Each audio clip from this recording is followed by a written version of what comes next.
ಕಾಲ ಬಂದಾಗ ಬಣ್ಣ ಕೂಡ ಬದಲಾಗುತ್ತೆ ಅನ್ನೋದಕ್ಕೆ ಇದೇ ಸಾಕ್ಷಿ ನೋಡಿ. ಆ್ಯಕ್ಚುಲಿ ಕಪ್ಪಗಿರೋ ನನ್ನನ್ನು ಕೆಂಪಗೆ ಮಾಡಿಬಿಡುತ್ತೆ ಇವತ್ತು ಈ ವಾತಾವರಣ. ಉಜ್ಜಿರಿಯಿಂದ ಮುಂದ್ಗಡೆ ಒಂದು 10 ಕಿಲೋಮೀಟ್ರ್ ಬಂದಿದ್ದೀನಿ.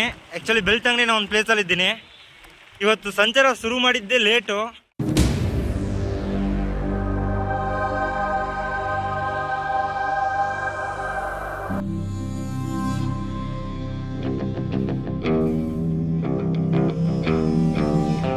ನಮಸ್ಕಾರ ನನ್ನವ್ರಿಗೆ, welcome back to our channel KTN. ಎಲ್ಲರೂ ಹೇಗಿದ್ದೀರಾ? ಚೆನ್ನಾಗಿದ್ದೀರಾ ಅನ್ಕೊಳ್ತೀನಿ. ನಾನಂತೂ ಸಖತ್ತಾಗಿದ್ದೀನಿ. ಇವತ್ತು ನಾವು ಉಜ್ಜಿರಿಯಿಂದ BC ರೋಡ್ ಅನ್ನೋ ಒಂದು ಪ್ಲೇಸ್ ಕಡೆಗೆ ಸಂಚಾರ ಅನ್ನೋದನ್ನು ಮಾಡ್ತಾ ಇದ್ದೀವಿ. ಆ್ಯಕ್ಚುಲಿ ನೀವು ಇಂಟ್ರೋದಲ್ಲೇ ನೋಡಿರ್ಬೋದು, ಸಿಕ್ಕಾಪಟ್ಟೆ ಡಸ್ಟ್ ಇದೆ. ಏನಂತಂದರೆ ಇಲ್ಲಿಂದ ಒಂದು 20 ಕಿಲೋಮೀಟರ್ ತನಕ ರಸ್ತೆ ಕಾಮಗಾರಿಕೆಯಲ್ಲಿದೆಯಂತೆ. ಸೊ ಇವತ್ತಿನ ಸಂಚಾರದಲ್ಲಿ ನಮ್ಮ ಬಣ್ಣ ಬದಲಾಗುತ್ತೋ ಇಲ್ವೋ ಅನ್ನೋದೇ ಒಂದು ದೊಡ್ಡ ಟಾಸ್ಕು. ಟೈಮ್ ವೇಸ್ಟ್ ಮಾಡೋದು ಬೇಡ, ಸಂಚಾರ ಶುರು ಮಾಡೋಣ. ಇವತ್ತಿನ ಸಂಚಾರ ಸಖತ್ತಾಗಿರುತ್ತೆ ಅಂದ್ಕೊಳ್ತೀನಿ. ಆ್ಯಕ್ಚುಲಿ ಕಪ್ಪಗಿರೋ ನನ್ನನ್ನು ಕೆಂಪಗೆ ಮಾಡಿಬಿಡುತ್ತೆ ಇವತ್ತು. ನೀವು ನೋಡ್ಬೋದು, ಬೆಳ್ತಂಗಡಿ ಅನ್ನೋ ಒಂದು ಊರಿಂದ ಮಂಗಳೂರು ಕಡೆ ಹೊರಟಿದ್ದೀನಿ. ಟೈಮ್ ಅಂತೂ ಸಿಕ್ಕಾಪಟ್ಟೆ ಜಾಸ್ತಿ ಆಗಿಬಿಟ್ಟಿದೆ. ಇವಾಗ ಒಂದು 3-3:30 ಇದೆ. ಸಂಚಾರ ಸ್ಟಾರ್ಟ್ ಮಾಡಿದ್ದೆ ಲೇಟು. ಏನು ರೀಸನ್ ಅಂತಂದರೆ, ಅಲ್ಲಿ ಬೆಳ್ತಂಗಡಿಯಿಂದ ಮುಂದೆ ನಾನು ಸ್ಟೇ ಮಾಡಿದ್ದೆ ಅಲ್ವ ನಿನ್ನೆ ಉಜ್ಜಿರಿ, ಅಲ್ಲಿ ಕಾಲೇಜಲ್ಲಿ ಪರ್ಮಿಷನ್ ಕೇಳಿದ್ದೆ. ಬಟ್ ಅವರು ವೆಯ್ಟ್ ಮಾಡಿಸಿ ಇಲ್ಲಿ ಫೈನಲಿ ಆಗಲ್ಲ ಅಂತಂತ ಹೇಳಿದ್ರು. ಹಾಗೆ ಇನ್ನೊಂದು ಹೈಸ್ಕೂಲ್ ಕೇಳಿದ್ದೆ, ಆ ಹೈಸ್ಕೂಲಲ್ಲೂ ಸಹ ಸೇಮ್ ಹಂಗೆ ಹೇಳಿದ್ರು. ನೋಡಿ ಎಷ್ಟೊಂದು ವೆಹಿಕಲ್ ಬರ್ತಾಯಿವೆ. ಒಂದು ಕಡೆ ಜಾಕಿ ಪಾಪ ಆಲ್ರೆಡಿ ಸವದೋಗಿರೋ ಟೈಮ್ ಹಾಕೊಂಡು ಅವನ್ನ ಸಿಕ್ಕಾಪಟ್ಟೆ ಟಾರ್ಚರ್ ಮಾಡಾಕ್ತಾಯಿದ್ದೀವಿ. ರೋಡ್ ಕೆಲಸ ಕಂಪ್ಲೀಟ್ ಆಯಿತು ಅಂದ್ಕೊಳ್ತೀನಿ. ಕೇಳಿ ನೋಡೋಣ, ಯಾವುದಕ್ಕೂ ಕನ್ಫರ್ಮ್ ಇಲ್ಲ. ಮತ್ತು ನೀವು ನೋಡ್ಬೋದು, ಮೊಬೈಲಲ್ಲಿ ಚಾರ್ಜ್ ಬೇರೆ 10% ಇದೆ ಅಷ್ಟೇ. ಇಲ್ಲಿ ನಿಯರೆಸ್ಟ್ ಒಂದು ಬಂಕ್ ಇದೆ. ಮತ್ತು ಫಸ್ಟು ಸಿಕ್ಕಾಪಟ್ಟೆ ದಾವ ಬರ್ತಾಯಿದೆ. ನೋಡೋಣ, ಆದರೆ ಎಳ್ನೀರೋ ಇಲ್ಲ ಕಬ್ಬಿನ ಜ್ಯೂಸು ಕುಡ್ಕೊಂಡು ಹೋಗೋಣ. ಅಣ್ಣ, ರಸ್ತೆ ಕೆಲಸ ಮುಗೀತಾನ? ರಸ್ತೆ ಕೆಲಸ ಅಲ್ಲಿ ಕೆಲಸ ಮಾಡ್ತೀರಲ್ಲ, ರೋಡ್ ಕೆಲಸ ಅಲ್ಲಿಗೆ ಎಂಡ ಅದು ಈ ಕಡೆ ಇಲ್ಲ ಅಲ್ಲ. ನೆಕ್ಸ್ಟ್ MC ರೋಡ್ ಎಷ್ಟು ಕಿಲೋಮೀಟ್ರ್ ಬರ್ತಾನ? ಎಷ್ಟಣ್ಣ? ಹಾಂ, BC ರೋಡ್ ಏನು 22 ಕಿಲೋಮೀಟ್ರ್ ಇಲ್ಲಿಂದ. ಸರಿ, ಓಕೆನಾ? ಕಬ್ಬನ್ ಜ್ಯೂಸ್ ಸಿಗ್ತೀರಾ? ಒಂದು ಕೊಡಿಯಣ್ಣ. ಓಕೆ ಸ್ಕೋಡ್, ಫಸ್ಟು ಕಬ್ಬನ್ ಜ್ಯೂಸ್ ಕುಡಿದು ಆಮೇಲೆ ಚಾರ್ಜ್ ಹಾಕೊಂಡು ಮತ್ತೆ ಇಲ್ಲಿಂದ ಹೊರಡೋಣ. ಬಿಸಿಲಂತೂ ಭಾರಿ ಹೊಡಿತಾ ಇದೆ. ಆ್ಯಕ್ಚುಲಿ ಬಂದು ನಾನು ಚಾರ್ಜ್ ಹಾಕಬೇಕು ಅಂತಂತ ಹೇಳಿದ್ನಲ್ಲ, ಸೊ ಆ ಕಡೆ ಚಾರ್ಜ್ ಇಟ್ಟಿದ್ದೀನಿ. ಒಂದು 1/2 ಅವರ್ ಚಾರ್ಜ್ ಮಾಡಿಕೊಂಡು ಇಲ್ಲಿಂದ BC ರೋಡ್ ಕಡೆ ಹೊರಡೋಣ. ಸ್ಕೋಡಿ ನೋಡಿ, ದೊಡ್ಡದೊಂದು ಆಕ್ಸಿಡೆಂಟ್ ಆಗಿಬಿಟ್ಟಿದೆ. ಯಾರಿಗೆ ಏನಾಯಿತು ಅಂತ ಗೊತ್ತಿಲ್ಲ. ಪರವಾಗಿಲ್ಲ, ಹೇರ್ ಬ್ಯಾಗ್ ಯೂಸ್ ಮಾಡೋರೆ. ಕಾರು ಆ್ಯಕ್ಚುಲಿ ಆ ಕಡೆ ಬೈಕ್ ಬಿದ್ದಿದೆ, ತೋರಿಸ್ತೀನಿ ನೋಡಿ. ಆ್ಯಕ್ಚುಲಿ ಇಂಥ ಸ್ಥಳಗಳಲ್ಲಿ ವೀಡಿಯೋ ಮಾಡಲಿಕ್ಕೆ ನನಗೆ ಬೇಜಾರಾಗುತ್ತೆ. ಬಟ್ ಇದ್ರೂ ನಡೀತಕ್ಕಂಥ ಅಪಘಾತ ಮತ್ತು ಸೇಫ್ಟಿಯಾಗಿರಬೇಕು ಅನ್ನೋದನ್ನು ತಿಳಿಸ್ಬೇಕು ಅನ್ನೋ ಉದ್ದೇಶಕ್ಕೋಸ್ಕರ ಮಾಡ್ತಕ್ಕಂಥದ್ದು ವೀಡಿಯೋನ. ಆ್ಯಕ್ಚುಲಿ ಬೈಕು ಎಲ್ಲ ನಜ್ಗೋಗ್ಬಿಟ್ಟಿದೆ, ಹಂಗೆ ಸಿಕ್ಕಾಪಟ್ಟೆ ಆಗ್ಬಿಟ್ಟಿದೆ ಪಾಪ. ನೋಡಿ, ಬೈಕ್ ನೋಡಿದ್ರೆ ನಿಜಕ್ಕೂ ಏಟಂತೂ ಸಿಕ್ಕಾಪಟ್ಟೆ ದೊಡ್ಡದಾಗಿರುತ್ತೆ ಅಂದ್ಕೊಳ್ತೀನಿ. ಬ್ಲಡ್ಡು ಅಲ್ಲಿ ಅಷ್ಟು ಸ್ಪ್ರೆಡ್ ಆಗಿಬಿಟ್ಟಿದೆ ನೋಡಿ ಫುಲ್ಲು. ನೋಡಿ ಬೈಕ್ ಹೆಂಗಾಗ್ಬಿಟ್ಟಿದೆ. ಯಾವಾಗಾಗಿದ್ದಾನ? ಯಾವಾಗಾಗಿದ್ದೆ? ಏನಾಯ್ತಾನ? ಸ್ಪಾಟ್ ಆಗೋಯ್ತಾ? ಓ, ಅಂದರೆ ಒಬ್ಬರೇನಾ ಗಾಡಿ ಬಂದಿದ್ದು? 29 ವರ್ಷ ಹುಡುಗನ? ಪ್ರದೀಶ್ ಶೆಟ್ಟಿ, 29 ವರ್ಷ. ಓ, ಅಲ್ಲೇನಾ ಹೊಡೆದಿದ್ದು? ಯಾರನ್ನ ಅಣ್ಣ? ಕಾರ್ ಫಸ್ಟ್ ಹೊಡೆದಿದ್ದ? ರಾಂಗ್ ಸೈಡ್ ಬಂದಿದ್ದ? ಡ್ರಿಂಕಾ ಇಲ್ಲ ನಾರ್ಮಲ್? ಡ್ರಿಂಕಿಂಗ್ ಏನಾರು ಇತ್ತಾ? ನಾರ್ಮಲ್ಲು. ಓ, ಇನ್ನೂ ಪೊಲೀಸ್ನವರೆಲ್ಲ ಎನ್ಕ್ವೈರಿ ಮಾಡ್ತಾಯಿದ್ದಾರೆ. ಆ್ಯಕ್ಚುಲಿ 29 ವರ್ಷಕ್ಕೆ ಈ ಥರ ಆಗಿರ್ತಕ್ಕಂಥದ್ದು ನಿಜಕ್ಕೂ ದುಃಖಕರವಾದ ವಿಷಯ. ಇನ್ನೊಂದೇನಪ್ಪ ಅಂತಂದರೆ, ದಯವಿಟ್ಟು ಕಾರ್ ಡ್ರೈವರ್ಸ್ ಇರ್ಬೋದು, ಬೈಕರ್ಸ್ ಇರ್ಬೋದು, ಸೇಫ್ಟಿಯಾಗಿ ಏನೇನಿದೆಯೋ ಅದನ್ನೆಲ್ಲ ಹಾಕ್ಕೊಂಡು ಸೇಫಾಗಿ ಡ್ರೈವ್ ಮಾಡಿ. ಆದಷ್ಟು ಸ್ಲೋವಾಗಿ ಡ್ರೈವ್ ಮಾಡೋದನ್ನು ಕಲ್ತ್ಕೊಳ್ಳೋಕ್ಕೇನಿಲ್ಲ, ಪಾಲನೆ ಮಾಡಿದ್ರೆ ಸಾಕು. ಎಷ್ಟೋ ಜೀವಗಳು ಉಳಿತವೆ. ನಮಗೆ ಅಂತ ಫ್ಯಾಮಿಲಿ ರೆಸ್ಪಾನ್ಸಿಬಿಲಿಟೀಸು ಮತ್ತು ನಮಗೆ ಅಂತ ಜೀವನ ಮಾಡ್ತಕ್ಕಂಥವರೆಲ್ಲ ಇರ್ತಾರೆ. ಸೊ ಯಾವ ರೀತಿ ಎಕ್ಸ್ಪೆಕ್ಟ್ ಮಾಡಬೇಕು ಅಂತ ಗೊತ್ತಾಗ್ತಿಲ್ಲ ಇದನ್ನು. Hi live. ಸುರೇಶ್. ಕನ್ನಡ ಬರುತ್ತಾ? ಏನೇನು ಹೆಸರು? ಅಯಾನ್. ಎಷ್ಟನೇ ಕ್ಲಾಸು? 7th. ಸುಸ್ತಾಗ್ಬಿಡ್ತಾ? ಆ್ಯಕ್ಚುಲಿ ಅಲ್ಲೊಬ್ಬ ಓಡ್ ಬರ್ತಾ ಇದೆ ನೋಡಿ. ಅವ್ನು ನಾಚಿಕೆ ಆ ಕಡೆ ಹೋಗ್ತಿದ್ದೀನಲ್ಲ ಅವನು. ಓಕೆ ಹಾಂ, ವಿಡಿಯೋ ಯೂಟ್ಯೂಬ್ಗೋಸ್ಕರ. ಹಾಂ, KA10 KA10. ಸುಸ್ತಾಗ್ಬಿಡ್ತಾ ಅಲ್ಲಿಂದ ಬರೋ ತನಕ. ಆ್ಯಕ್ಚುಲಿ ನಾನು ಬರ್ತಿದ್ದೆ ಸೈಕ್ಲಿಂಗ್ ಮಾಡ್ಕೊಂಡು ಬರಬೇಕಾದ್ರೆ ಚಾರ್ಜ್ ಎಲ್ಲ ಹಾಕ್ಕೊಂಡು ಕರೆದ ಆಯ್ ಬ್ರೋ ಅಂತಂತ. ಬಾರ ಯಾಕೋ ಅವನೊಬ್ಬ ನೋಡಿ ನಾಚ್ಕೊಂಡು ಹೋಗ್ತಾ ಇದ್ದಾನೆ.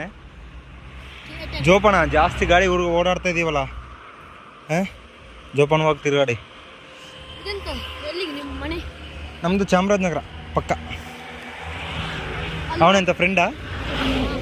ಅವನೆಷ್ಟನೇ ಕ್ಲಾಸು? 8ಆ? ಓಕೆ. ಬರ್ತದೆ ನಾಳೆ ಬರ್ತದೆ 12 ಗಂಟೆಗೆ ಮಧ್ಯಾಹ್ನ. ಸರ್ ಓಕೆ, ಬರಲಾ? ಬಾಯ್. Be safe. ಪೇರ್ ಸುರೇಶ್ ಚಾರ್ಜಿಂಗ್ ಎಲ್ಲ ಹಾಕೊಂಡು ಮತ್ತೆ ಹೊರಟಿದ್ದೀನಿ. ನೀವು ನೋಡ್ಬೋದು ಟೈಮು ಎಕ್ಸಾಕ್ಟಾಗಿ 6:30 ಆಗಿದೆ. ಏನು ರೀಸನ್ ಅಂತಂದರೆ ಈ ಕಡೆ ಚಿಕ್ಕಮಂಗ್ಳೂರಿಗಿಂತ ವೆದರ್ ಸಿಕ್ಕಾಪಟ್ಟೆ ಮೋಸ. ಬಿಸಿಲು ಅಂದರೆ ಬಿಸಿಲು, ಅಷ್ಟೊಂದು ಬಿಸಿಲು. ಹಾಗಾಗಿ ರೆಸ್ಟ್ ಮಾಡಿ ಸಂಜೆ ಆದಮೇಲೆ ಓಡೋಣ ಅಂತಂತ ಹೊರಟಿದ್ದೀನಿ. ಮತ್ತು ಇವತ್ತು ನಾವು ಅಷ್ಟೊಂದೇನು ಟ್ರಾವೆಲ್ ಮಾಡಿಲ್ಲ. ರೀಸನ್ ನಿಮಗೆ ಗೊತ್ತಿರಬೇಕು. ಅವಾಗಲೇ ಹೇಳಿದೆ ಅಲ್ವಾ, ಒಂದು ಕಡೆ ಸ್ಕೂಲು ಕಾಲೇಜು 2 ಕಡೆ ವೆಯ್ಟ್ ಆಗೋಯ್ತು. ಮತ್ತು ಬರಬೇಕಾದ್ರೆ ಸಿಕ್ಕಾಪಟ್ಟೆ ರೋಡ್ ಕೆಲಸ. ಹಾಗಾಗಿ ಟ್ರಾವೆಲೇ ಮಾಡೋಕ್ಕಾಗಲಿಲ್ಲ ಇವತ್ತು.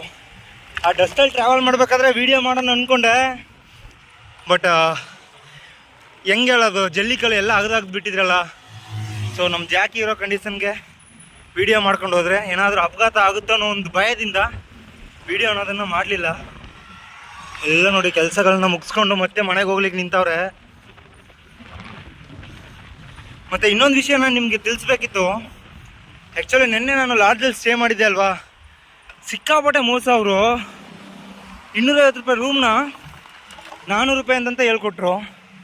ಬಟ್ ಏನು ಮಾಡೋಕ್ಕಾಗಲ್ಲ, ನಮ್ಮ ಪರಿಸ್ಥಿತಿ ಹಂಗಿತ್ತು. ಗೊತ್ತಿದ್ದು ಅವ್ರು ಬೀಸೋ ಬಳೆ ಸಿಕ್ಕಿ 400 ರೂಪಾಯಿ ಅನ್ನೋದನ್ನು ಕೊಟ್ಟು ಸಿಕ್ಕಾಪಟ್ಟೆ ಸ್ಕ್ಯಾಮ್ ಮಾಡ್ತಾಯಿದ್ದಾರೆ. ಇದನ್ನೆಲ್ಲ ಯಾರು ಕೇಳ್ತಾರೆ? ಇದನ್ನೆಲ್ಲ ಯಾವಾಗ ಚೇಂಜ್ ಮಾಡೋಕ್ಕಾಗುತ್ತೆ ನೋಡೋಣ. ಇಲ್ಲಿ ನೋಡಿ ಎಷ್ಟು ಮರಗಳನ್ನ ಕಡ್ದವ್ರೆ. ಆ್ಯಕ್ಚುಲಿ ಇದು ಎಲ್ಲ ತೋಟದಲ್ಲಿ, ಅಂದರೆ ಕಾಫಿ ತೋಟ, ಬೇರೆ ಬೇರೆ ತೋಟದಲ್ಲಿ ಮಧ್ಯೆ ಬೆಳೆಸಿ ಕಟ್ ಮಾಡ್ತಕ್ಕಂಥದ್ದು. ಇದ್ರೂ ಅದನ್ನು ರೀಪ್ಲೇಸ್ ಮಾಡಿದ್ರೆ ಚೆನ್ನಾಗಿರುತ್ತೆ, ನಮಗೂ ಒಳ್ಳೆಯದು, ಪರಿಸರಕ್ಕೂ ಒಳ್ಳೆಯದು. ರೀಸೈಕ್ಲಿಂಗ್ ಅನ್ನೋದಾಗುತ್ತೆ. ಮಳೆ ಅನ್ನೋದಾದಾಗ ಕುಗ್ತಾ ಇರೋ ಖುಷಿ ಮತ್ತು ರೈತನ ಖುಷಿ ಎಲ್ಲಕ್ಕೂ ಕಾರಣ ಆಗ್ಬೋದು. ಬಟ್ ಯಾರು ಅಂತ ಒಳ್ಳೆ ಕೆಲಸ ಮಾಡಲ್ಲ. ನನ್ನ ಕೈಲಂತೂ ಕಂಟಿನ್ಯೂಸ್ಲಿ ಮಾತಾಡೋಕ್ಕೆ ಆಗ್ತಾಯಿಲ್ಲ. ನನಗೆ ಈ ಡ್ರೈವರ್ಸ್ ನೋಡಿದ್ರೆ ಭಯಪ್ಪ ಸ್ವಾಮಿ. ಸಿಕ್ಕಾಪಟ್ಟೆ ಜೋಸಲ್ಲಿ ಬರ್ತಿರ್ತಾರೆ ನಮ್ಮ ಗೌರ್ಮೆಂಟ್ ಡ್ರೈವರ್ಸು.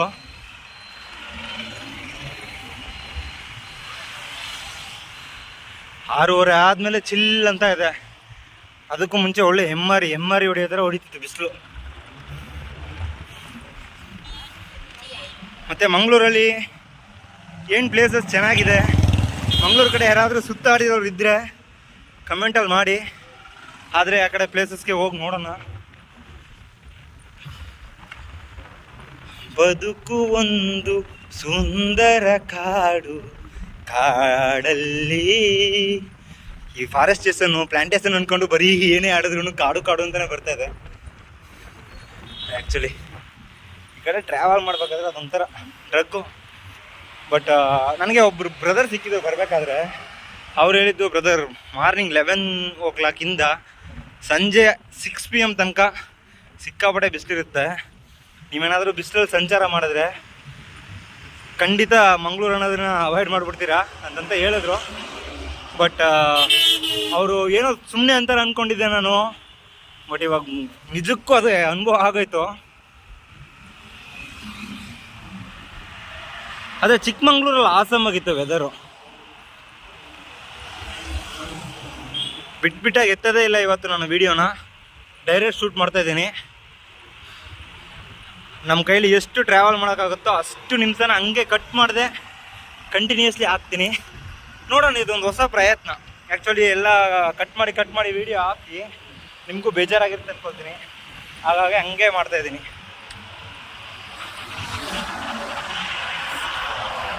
ನೋಡಿ, ಇದೊಂದು 2-3 ಮನೆ ಚೆನ್ನಾಗಿವೆ. ತುಂಬ ಮೇಲ್ಗಡೆ ಇರ್ತಕ್ಕಂಥದ್ದು, ಕೆಳಗಡೆ ಇರ್ತಕ್ಕಂಥದ್ದು. ಅದು ಬಿಟ್ಟರೆ ಫುಲ್ಲು ತೋಟ. ನಾವು ಬೆಳ್ತಂಗಡಿಯಿಂದ ಚಿಕ್ಕಮಂಗ್ಳೂರಿಗೆ ಹೋಗ್ಬೇಕಾದ್ರೆ ನಮ್ಮ ಇಸ್ಲಾಂ ಧರ್ಮದ ಸಹೋದರರು ತುಂಬಾ ಇದ್ದಾರೆ.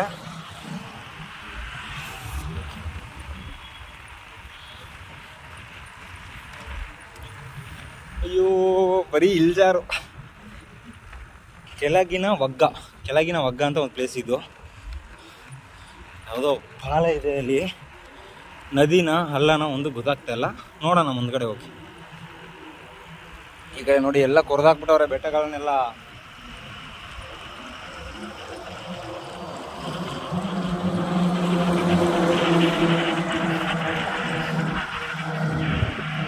ಹಳ್ಳನೂ ಅಲ್ಲ ನದಿನೂ ಅಲ್ಲ, ಸುಮ್ಮನೆ ಕಟ್ಬಿಟ್ಕೊಬಿಟ್ಟವ್ರೆ.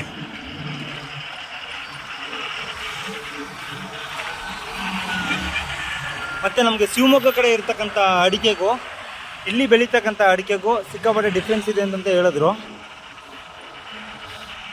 ಬಟ್ ನಮ್ಗೆ ಅಡಿಕೆ ಬಗ್ಗೆ ಅಷ್ಟೊಂದೇನು ಮಾಹಿತಿ ಗೊತ್ತಿಲ್ಲ, ಸುಮ್ಮನೆ ಏನಕ್ಕೆ ಸ್ಪ್ರೆಡ್ ಮಾಡೋದಲ್ವಾ. ಸ್ಕೋಡ್ ಆ್ಯಕ್ಚುಲಿ ಇಲ್ಲಿ ನೋಡಿ ಮಣ್ಣು ತೆಗಿತಾ ಇದ್ದಾರೆ. ನೀವು ನೋಡ್ಬೋದು, ಆ ಪ್ರದೇಶ ನೋಡಿದ್ರೆ ಗೊತ್ತಾಗುತ್ತೆ, ಫುಲ್ಲು ಬೆಟ್ಟ ಪ್ರದೇಶ ಅದು. ಬಟ್ ಲೀಗಲಾಗೆ ಮಣ್ಣು ತೆಗಿತಕ್ಕಂಥದ್ದು ಇದ್ರೂ ಇನ್ನೊಂದು ಹೊಸಿಜಿನ ನಾವು ಬಂದು ನೋಡಿದ್ರೆ ಇವಾಗ ಏನು ನೆಲ ಸಮ ಇದೆಯಲ್ಲ, ಸಾಮಾನ್ಯ ಫ್ಲ್ಯಾಟ್ ಆಗುತ್ತೆ. ಇಲ್ಲಿ ವ್ಯವಸಾಯನೋ ಬೇರೆ ಏನೋ ಒಂದು ಮಾಡ್ತಾರೆ, ತಪ್ಪಲ್ಲ. ಬಟ್ ಇದ್ರೂ ಕಾಡು ಅನ್ನೋದನ್ನು ನಾಶ ಮಾಡಿ ನಮ್ಮ ಅಗತ್ಯ ಏನಿದೆಯೋ ಅದನ್ನು ನಾವು ಫುಲ್ಫಿಲ್ ಮಾಡ್ಕೊಳ್ತಾ ಇದ್ದೀವಿ. ಬಟ್ ಇದ್ರ ಎಫೆಕ್ಟು ನಮಗೆ ಇವಾಗ ಗೊತ್ತಾಗಲ್ಲ. ಇವಾಗ ಏನೋ ಸಂಪಾದನೆ ಮಾಡ್ಬೋದು, ಇಲ್ಲ ಬೇರೆ ರೀತಿ ಡೆವಲಪ್ಮೆಂಟ್ ಅನ್ನೋದನ್ನು ಮಾಡ್ಬೋದು.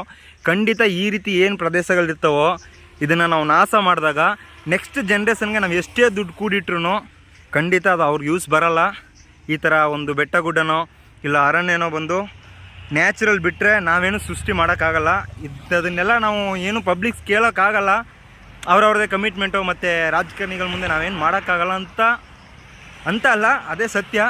ಬಟ್ ಇದ್ರೂ ಇದು ನೆಕ್ಸ್ಟ್ ಜನ್ರೇಷನ್ಗೆ ಸಿಕ್ಕಾಪಟ್ಟೆ ತೊಂದರೆನ ಉಂಟು ಮಾಡ್ತಕ್ಕಂಥ ಒಂದು ವಿಷಯ. ಮುಂದೆ ಹೋಗೋಣ. ಏನೋ ತೋರಿಸ್ಬೇಕು ಅಂತ ಅನ್ನಿಸ್ತು, ಅದಕ್ಕೋಸ್ಕರ ತೋರಿಸ್ದೆ ಅಷ್ಟೇ.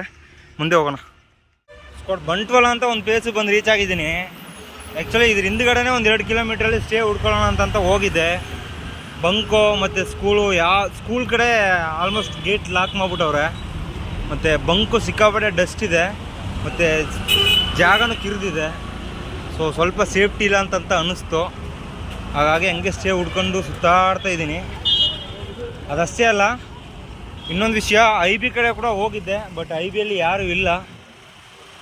ಗಂಟೆ 8-8:30 ಆಗಿಬಿಟ್ಟಿದೆ. ಅಂತೂ BC ರೋಡ್ಗೆ ಬಂದುಬಿಟ್ಟಿದ್ದೀನಿ ನಾನು. ಆ್ಯಕ್ಚುಲಿ ನಾನು ಬಂಟ್ವಾಳ ಅಂದ್ಕೊಂಡಿದ್ದೆ. ಇಲ್ಲಿ ಎಲ್ಲಿ ಸ್ಟೇ ಸಿಗುತ್ತೆ ಅಂತ ಗೊತ್ತಿಲ್ಲ. ಮ್ಯಾಕ್ಸಿಮಮ್ ಇವತ್ತು ರೂಮ್ ಮಾಡಬೇಕು ಅಂದ್ಕೊಳ್ತೀನಿ. ಸ್ಕೋಡ್ ಫೈನಲಿ ಈ ಕಡೆ ಬಂದು ಪೆಟ್ರೋಲ್ ಬಂಕು, ಸ್ಕೂಲು ಎಲ್ಲ ಕಡೆ ಸರ್ಚ್ ಮಾಡಿ ಸ್ಟೇ ಸಿಕ್ಕಿದೆ. ಮತ್ತೆ ರೂಮ್ ಮಾಡ್ಕೊಂಡಿದ್ದೀನಿ. ನಾನು ಮಾತ್ರ ಅಲ್ಲ, ನನ್ನ ಜಾಗಿನೂ ಸಹ. ಸ್ಕೋಡ್ ಇವತ್ತಿನ ಲಾಗ್ ವಿಡಿಯೋ ನಿಮಗೆಲ್ಲ ಇಷ್ಟ ಆಗಿರುತ್ತೆ ಅಂತ ನಂಬ್ತೀನಿ. ಮತ್ತೆ ನಾಳೆ ಹೊಸ ಲಾಗ್ ವಿಡಿಯೋದಲ್ಲಿ ಸಿಗ್ತೀನಿ. ಅಲ್ಲಿ ತನಕ ಎಲ್ಲರೂ ಸೇಫಾಗಿ ಖುಷಿಯಾಗಿರಿ. ಅದಕ್ಕೆ ಮುಂಚೆ ನನ್ನ ಚಾನಲ್ಗೆ ಯಾರಾದರೂ ಹೊಸಬ್ರಾಗಿ ಬಂದೆ ಮರಿದೆ ಸಬ್ಸ್ಕ್ರೈಬ್ ಆಗಿ ಬೆಲ್ ಬಟನ್ ಕ್ಲಿಕ್ ಮಾಡಿ ಆಲ್ ಇಟ್ಕೊಳ್ಳಿ. ಹಾಗೆ ಹಳೆ ಸಬ್ಸ್ಕ್ರೈಬರ್ಸು, ನನ್ನ ಫ್ಯಾಮಿಲಿ ಮೆಂಬರ್ಸು, ಫ್ರೆಂಡ್ಸು, ಫ್ಯಾಮಿಲಿ ಅಂತ ಎಲ್ರಿಗೂ ವಿಡಿಯೋ ಶೇರ್ ಮಾಡಿ ಸಪೋರ್ಟ್ ಮಾಡ್ತಾಯಿರಿ. ಜೈ ಕರ್ನಾಟಕ. ಮತ್ತೆ